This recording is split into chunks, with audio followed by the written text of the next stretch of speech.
Tu vois cette sensation quand quelqu'un entre dans ta vie et que sans t'en rendre compte, cette personne devient ton endroit sûr, celle qui te regarde comme si tu avais de la valeur, même quand toi tu n'y crois plus.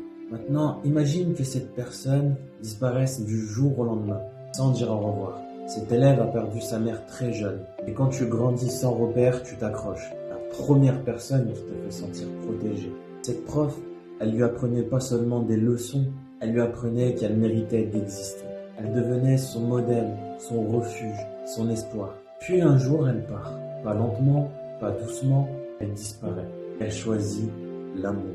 Et elle laisse derrière elle des élèves qui l'aimaient aussi. Et la pire douleur, ce n'est pas qu'elle soit partie. C'est le sentiment que peut-être tout ce que tu as ressenti avec elle, ce n'était pas important. Et Onizuka, lui, dit quelque chose que personne ne va entendre.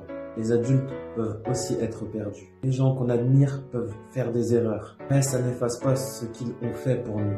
Et là, elle comprend qu'elle ne déteste pas sa prof.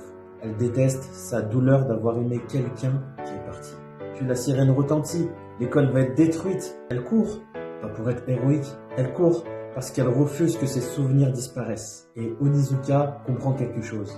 Les enfants ne demandent pas qu'on soit parfait, ils demandent qu'on reste. Alors il entre dans un bâtiment qui peut exploser à tout moment. Il ne sauve pas l'orgue, il lui ramène une seule touche. Parce que parfois, ce qui sauve une personne, ce n'est pas le passé. C'est la preuve que ce passé a vraiment existé.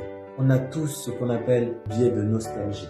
On croit que perdre un lieu ou perdre quelqu'un signifie perdre ce qu'on a vécu avec lui. Mais les souvenirs importants restent gravés en nous, même quand tout disparaît.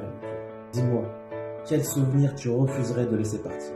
Si tu veux comprendre ton cerveau, abonne-toi. Un jour un biais, un jour un paradoxe.